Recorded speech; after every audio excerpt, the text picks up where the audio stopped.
Chapitre 20 Two Lovers. Citation d'Honoré de Balzac. Mon père m'a donné un cœur, mais vous l'avez fait battre.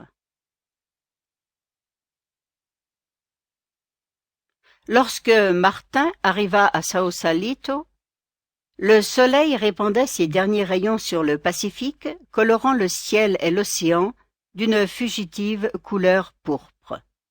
Il trouva une place sur le parking du village flottant où vivait Gabriel.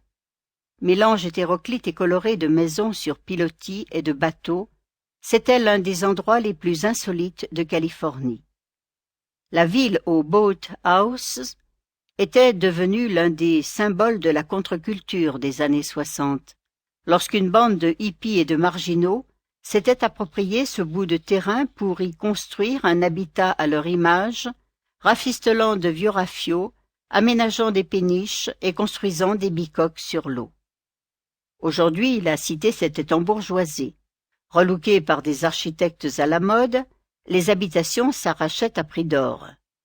Depuis longtemps déjà, les 4x4 écolo-bobos et les Porsche décapotables avaient remplacé les Jeeps déglingués et les bus Volkswagen des babacools. Martin parcourut les quais bordés de massifs de fleurs, d'arbustes et de bancs en bois peint.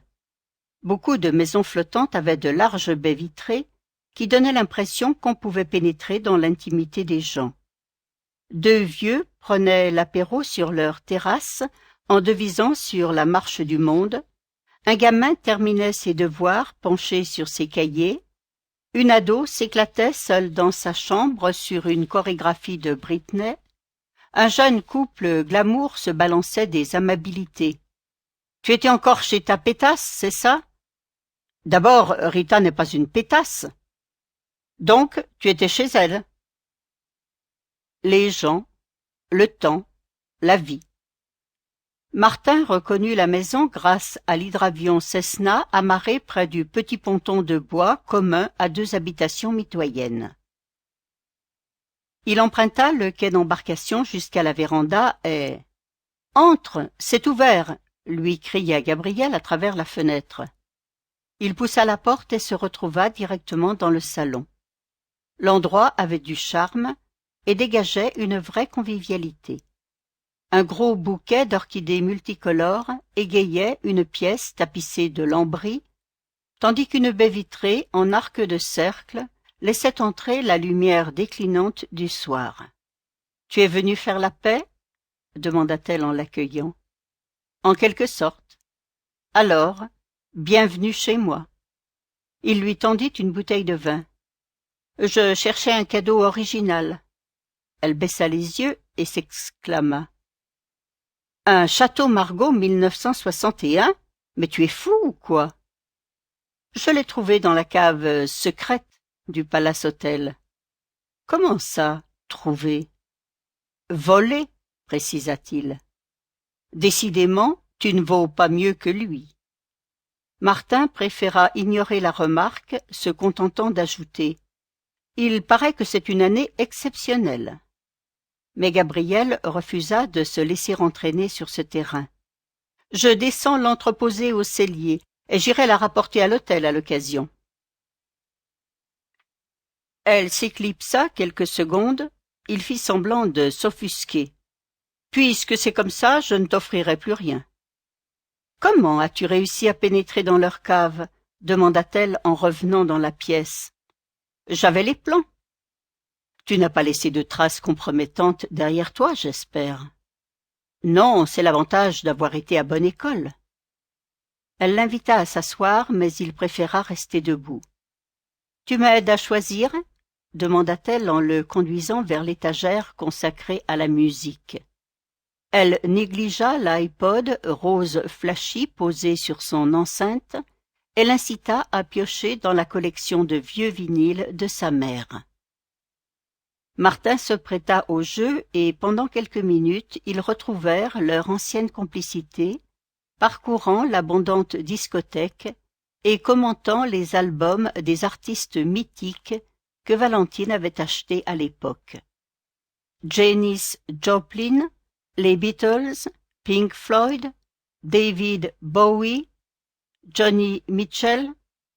Ils finirent par s'accorder sur le 33 tours de Bob Dylan, qui contenait le titre « Lay, Lady Lay ». Alors que Martin posait le disque sur l'électrophone, Gabriel lui fit remarquer: « Tu as de la chance que je sois là. D'habitude à cette heure, je suis encore au boulot. »« Pourquoi es-tu rentré plus tôt ?»« J'avais un truc à faire. »« Quoi ?» demanda-t-il en se relevant.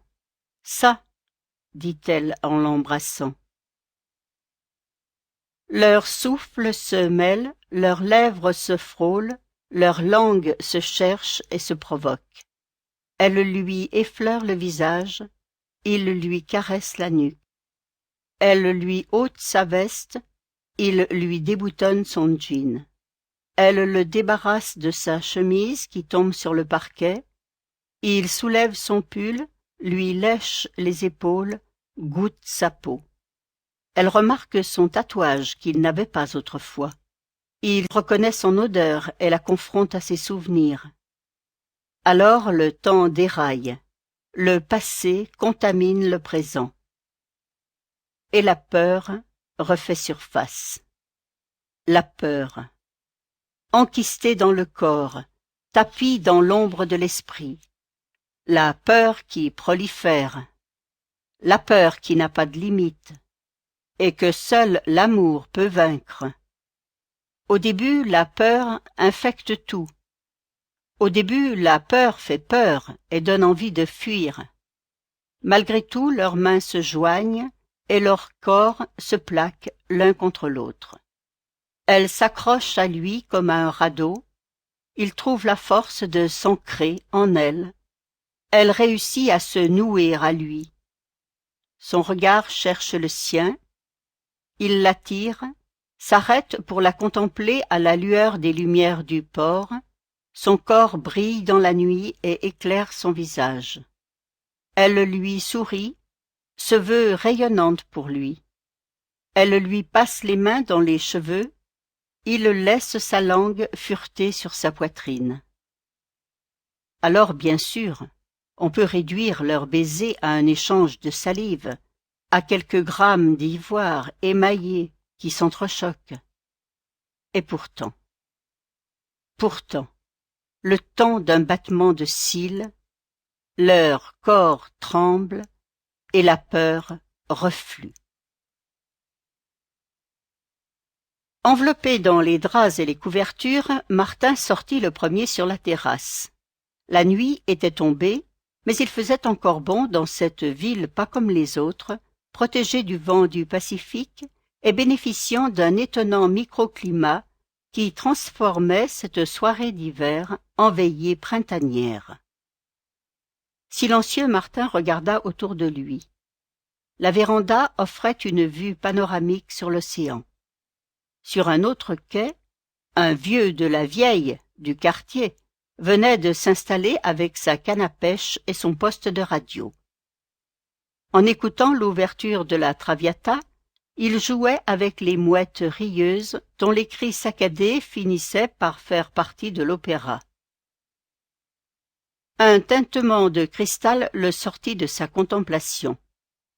Entortillé dans un plaid à carreaux, Gabriel vint le rejoindre en sautillant, 2 verres vides à la main. Elle l'embrassa et posa la tête sur son épaule. Puis avec un sourire mutin: « Et si on ouvrait ta bouteille de vin ?»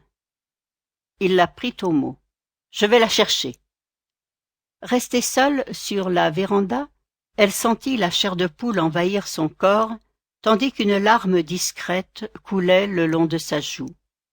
Cette larme, c'était un concentré de gratitude. Gratitude envers la vie, le hasard, le karma, la chance, la providence, le grand architecte qui présidait à nos destinées, Dieu lui-même, s'il existait. Qu'importe. Martin était de retour dans sa vie, et cette fois, elle savait que c'était pour toujours. Par une étrange alchimie, l'accord de leur corps avait débouché sur l'accord de leurs âmes. À présent, ils étaient prêts tous les deux non pas à recommencer de zéro, mais à poursuivre un amour qui avait survécu en hibernation pendant presque 15 ans. Martin avait raison lorsqu'il disait qu'on ne pouvait pas regarder sereinement l'avenir sans comprendre et assumer le passé. Ils n'étaient plus des voyageurs sans bagages. Ils n'avaient plus 20 ans. Ils avaient tous les deux vécu, souffert l'un sans l'autre. Ils s'étaient tous les deux perdus l'un sans l'autre. Ils avaient essayé, chacun de leur côté, d'en aimer quelques autres. Mais c'était fini tout ça. À partir de maintenant, elle allait tout lui dire, tout lui expliquer, à commencer par la véritable raison de son absence à New York. Elle lui parlerait de ses amants aussi, de cette sensation qu'elle avait toujours eue depuis son adolescence, d'être une sorte d'appât, une proie livrée à un jeu auquel elle ne voulait pas participer et où elle ne gagnait jamais. Pendant longtemps, avec les hommes, elle avait beaucoup dit non, puis elle avait beaucoup dit oui. Car lorsque vous n'avez pas confiance en vous, finir par dire oui à quelqu'un peut signifier lui dire encore plus non que non. Elle savait que Martin comprendrait. Pendant leur étreinte, ses défenses étaient tombées en même temps que les siennes. Désormais, ils n'en avaient plus besoin, car ils avaient l'amour. Désormais, plus rien ne pouvait troubler leur bonheur. Sauf, peut-être... « Bonsoir, Gabriel. » Elle sursauta sous l'effet de la surprise. Le visage d'Archibald se découpait dans la lumière d'une loupiote en forme de flambeau. « Qu'est-ce que tu fais là ?»« Je suis venu reprendre notre conversation. »« Pas ce soir. »« Je crois que c'est ce soir, ou jamais. »« Pourquoi ?»« Je t'expliquerai. »« Non, va-t'en, ordonna-t-elle en le repoussant. Martin est là. »« J'ai vu, » dit-il en s'asseyant dans le canapé. Sous l'emprise de la panique, elle le supplia. « Ne me gâche pas cette soirée, s'il te plaît. »« C'est toi qui as les cartes en main, Gabriel. S'il veut m'arrêter cette fois, je ne résisterai pas. Choisis ce que tu veux. Discuter une dernière fois avec ton père ou l'envoyer finir ses jours en prison. »« Mais où veux-tu que l'on discute ?»« J'ai mon idée, » dit-il en désignant le petit hydravion. « Pourquoi tu me demandes ça? Pourquoi tu me demandes de choisir entre Martin et toi? »« Parce que vivre, c'est faire des choix, Gabriel. Mais ça, je crois que tu le sais déjà. » Pendant 2 secondes, elle resta figée, terrifiée par ce qu'Archibald lui demandait. Puis elle se précipita dans la maison et descendit en courant jusqu'au cellier. « J'ai trouvé la bouteille !» cria Martin en l'entendant arriver. Il était en train de refermer l'armoire réfrigérée lorsque Gabriel passa la tête dans l'entrebâillement de la porte. « Pardonne-moi, mon amour. »« Quoi ?» Avant qu'il ait pu comprendre quoi que ce soit, elle avait tourné la clé pour l'enfermer dans la pièce. « Pardon, » répéta-t-elle la voix brisée, en allant rejoindre Archibald.